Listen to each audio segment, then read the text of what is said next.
So we've got this alligator that came from Albuquerque. It was confiscated originally by the police from somebody's home.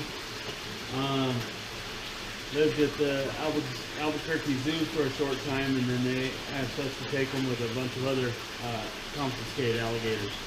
And at some point he got bit on his back by another alligator, and it broke one of his ribs. And that broken rib floated its way down and started working its way out to his side. And so it's a rather unusual case. We've never seen anything like that before. And so in order to keep it from doing any major damage or getting infected, we're going to remove this bone. We went ahead and cooked him in and got x-rays to see how long it was. And it's not too much further below the surface, so we're going to go ahead and cut it out and stitch it up. And we cooled them down overnight. Cooling them down helps slow their metabolism down.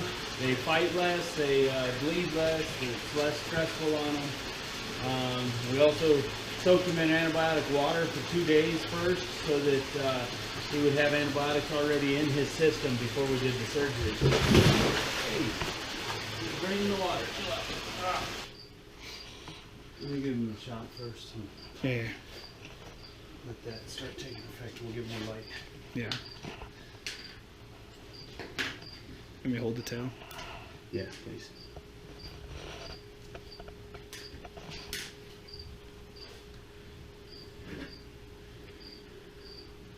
We like cameramen that are willing to jump in and hold the tail. Our very own Jason McDonald. Say hi, Jason. Hi. You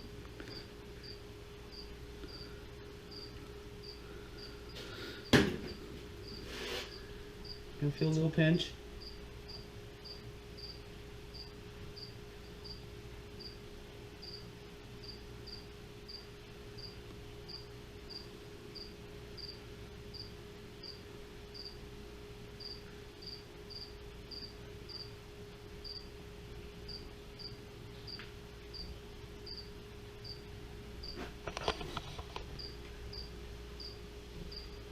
Yeah, I think it'll come out fairly easy, but we'll probably have to cut just a little bit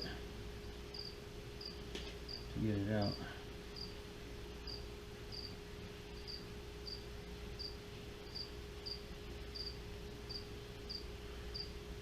Alright, give that about 5 minutes to numb him up, and then we'll begin. You just want me to stay here with my hand on his eyes? Yep.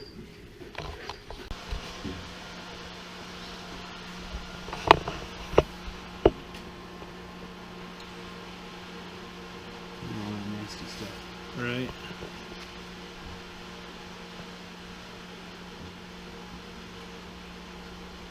Mud. So on the x-ray, the bone was just floating there? Like it's not connected to anything? No. It's just Mud. Yeah, it is mud.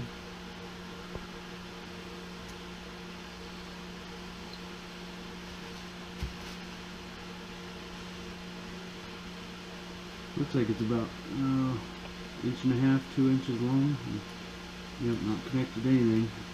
I wanted to know that before we started doing this. Right. If it was connected or if it went through the stomach wall or something like that, it'd be good to know. Right. This would be more of a major surgery.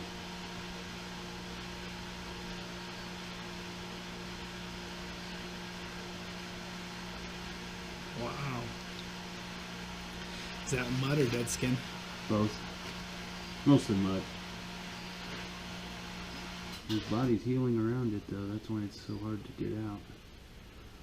I'm trying to cut it as little as possible. But at the same time, yeah, we're going to have to flush this with bleach water. Right. I was trying to stay on that side so I could hold him down to move, but he's not moving much, so that's good. Obviously the lidocaine worked. What are you gonna do with the rib? Eat it. Barbecue. Yeah, barbecue. Gator ribs has got to be a delicacy. Probably not. No, Did you go to Louisiana Not and get very some good. gator ribs? gator ribs are really tough to eat. I don't know. Ones I cooked anyway. It's really tough. So the skin's just been healing around this thing as it comes out. Otherwise it would have come out on its own probably. So how did you guys notice it? You just saw. Just saw it one day that he had this lump and a protrusion. And I thought it was an injury with a chunk of fat sticking out at first. Here it goes. Ooh. Can I keep it? Wow. That's crazy. You can see some of the dead skin and stuff in there. Yeah, Dead tissue. Now we gotta clean it. about 3 inches. Wow. I'll let you keep it if you'll take a bite. You're sick. The things I've seen you almost puke from, and you almost did that. What a weirdo. I'm getting tougher. My stomach's getting tougher. You are getting tougher. Time for the not so fun part. Alright, so that's just a mixture of bleach and water. And that just kills the infection if there was any? Yeah, just like we use on our wounds when we get injured. And just like on us, you gotta get it into the bottom of the wound.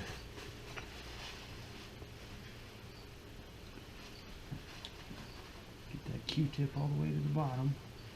Make sure to kill any bacteria that's left in there. I think he's gonna be okay. Yeah. He looks good. He looks really good. Right? Yeah, I've seen him live with a lot worse injuries than that. Yeah.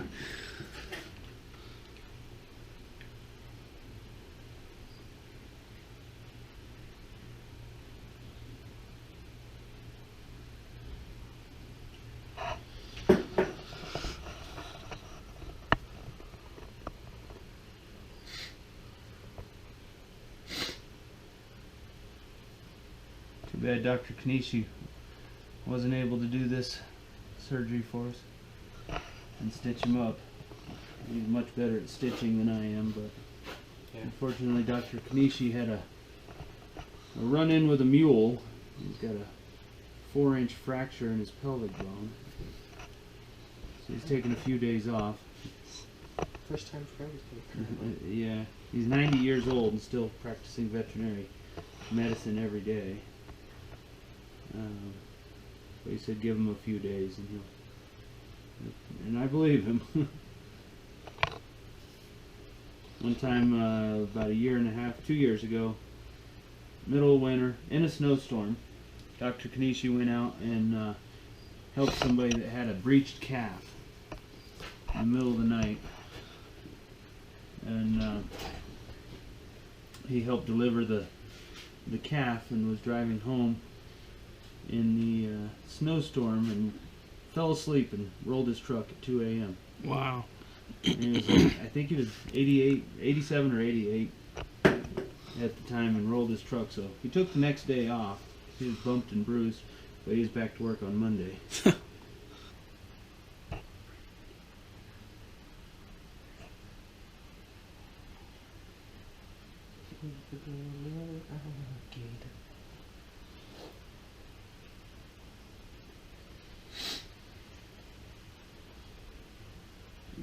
Yep, not the prettiest stitches, but They get the job done. it's closed. Alright, back in the tub with you.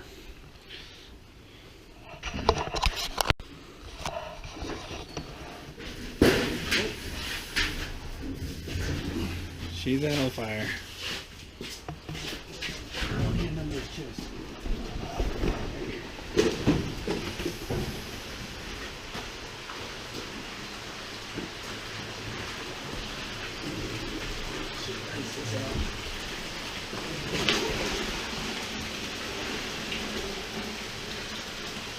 Want me to take the tape off?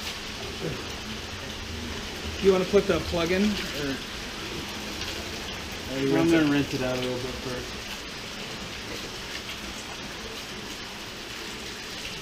just be careful. There you go. Oh, he forgot the needle core in his nose.